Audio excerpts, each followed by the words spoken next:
John Hook's Newsmaker starts now. Thanks for joining us on Newsmaker as we continue to speak with the Republican candidates for governor, and we have extended this invitation also to Katie Hobbs. But we begin with Congressman Andy Biggs. He currently represents the East Valley and has since 2017. Before that, he was Senate President at the Arizona Legislature. Andy Biggs joins me now here on Newsmaker. Good to see you. Thanks, John. Good to be with you. Okay, there has to be a rationale to run for governor. So you are going to walk away from the U.S. House of Representatives. Tell me why you're running. I believe that I've done a lot of work in Congress and had some success getting things done for the state, but I view the state as being in some difficulty and trouble right now. And I think that I have a unique experience in history, having served as the Senate President, having served in Congress, having the relationships that I've built up. I look at it, John, and I said to myself, here's the deal. I think that we need to restore the American dream to Arizona. And it really hit me home with when one of my own children said to me, you know, Dad, I said, you're saving a lot of money because she's working. And I said, what are you hoping for? And she said, well, in a regular world, I'd be looking to be able to afford to buy a house, but I can't afford to buy a house. I don't know if I'll ever be able to afford to buy a house. And so I went and talked to a lot of kids, they're kids to me, but they're young people working and they're in first jobs or whatever. And they're all saying the same thing. It's not affordable. They don't know when they can get there, John. So I'm aiming to make Arizona the home of the American dream again. Let's just tick off 3 things that you would love to accomplish as governor.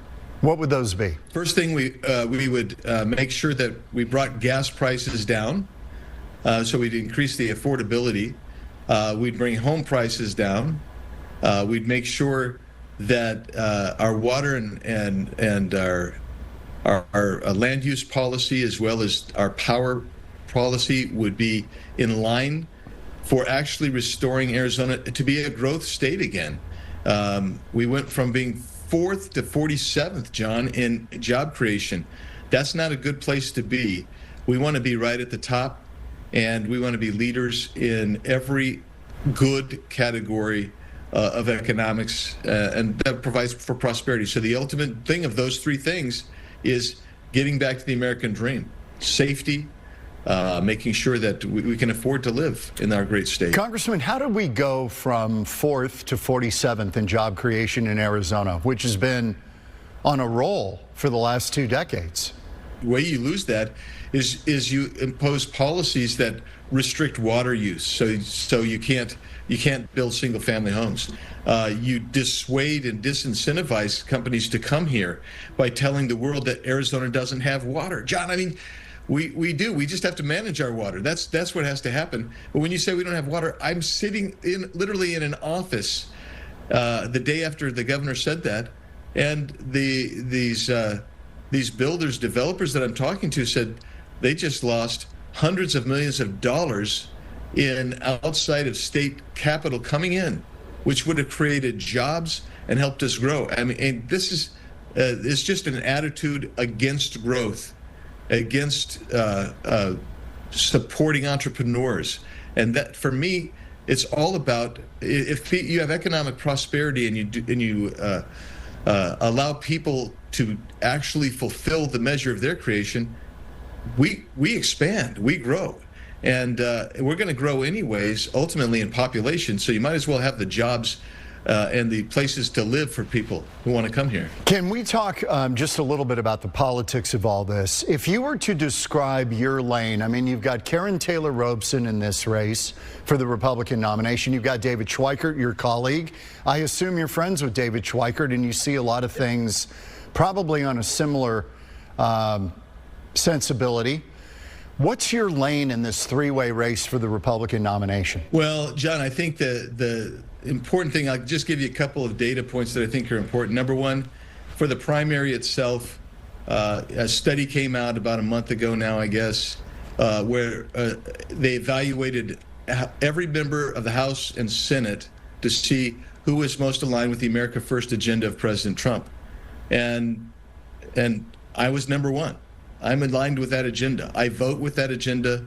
I tell people what I'm going to do. I do that. And so I just think that I fill that conservative lane better than anybody else, but I also fill the lane of experience and record.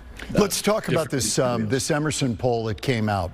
In the Republican field, Emerson had you at 50% support, Karen Taylor Robeson at 17, David Schweikert at 8.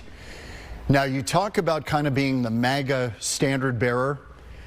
In head-to-head, you and Governor Hobbs, you're separated. You trail her by 1 point in a hypothetical matchup with her. Do you worry that if you're seen too closely aligned with Donald Trump, that with independent voters who seem to decide these elections, that could be harmful to you? No, I don't think so. And here's why. First of all, don't forget Donald Trump won this state by 160,000 votes, 5.5 percentage points, the biggest margin of any battleground state. So there was a lot of support for Donald Trump and his agenda. And people recognize that I am aligned with that agenda. So yes, I think that's a positive. But also,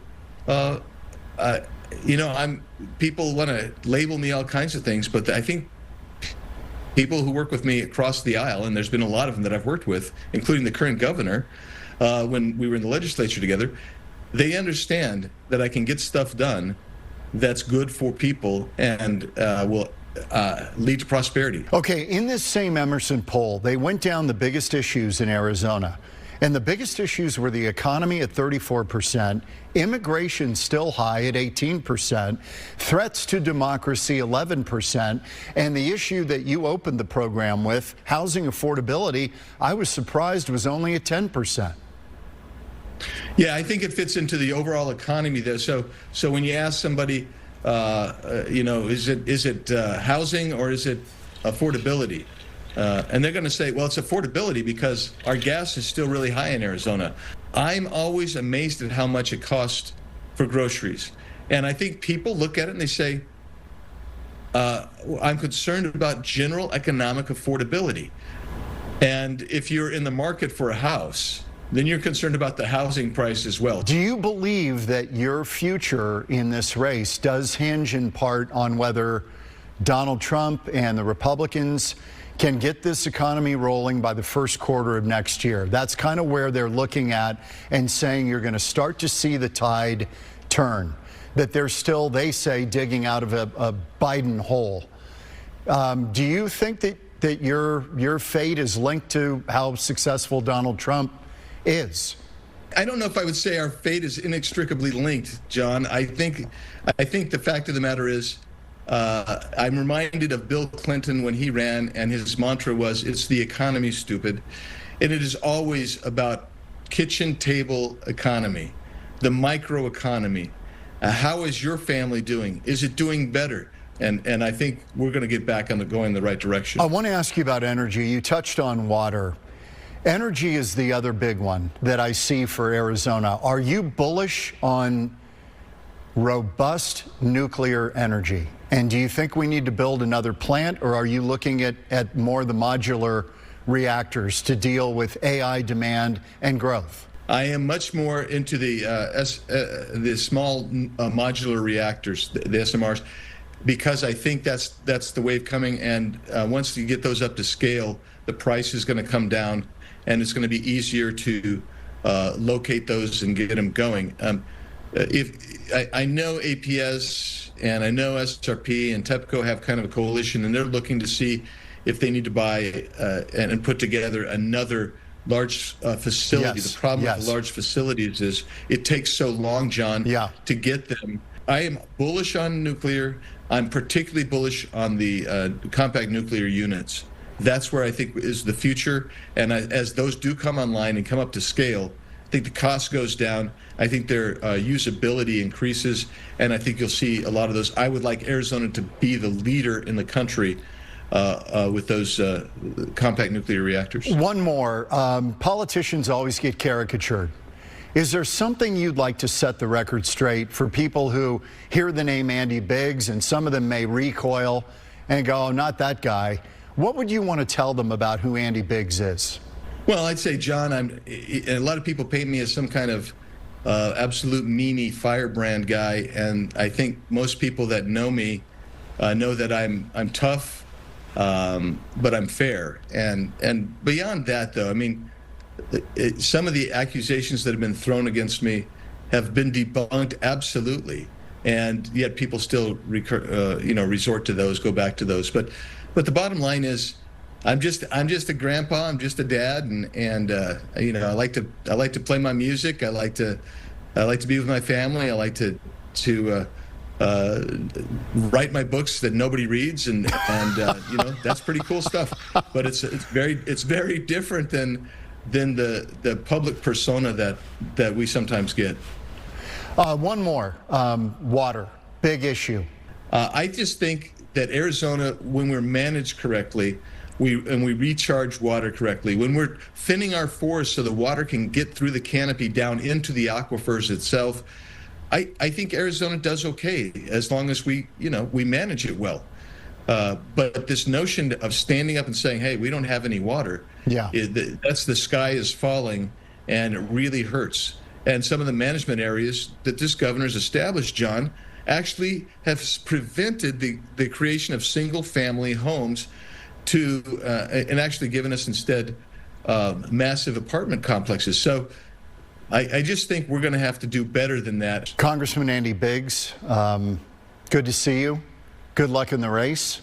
It's going to be a shift from your current job if you end up getting there, but you'll be on the campaign trail, and we'll see you down the road. Absolutely. Thank you, John. It's a pleasure to talk with you anytime. Columnist Charles Lipson is up next on Newsmaker. Who won and who lost in the government shutdown, the Epstein files, free speech, and more. Next on Newsmaker.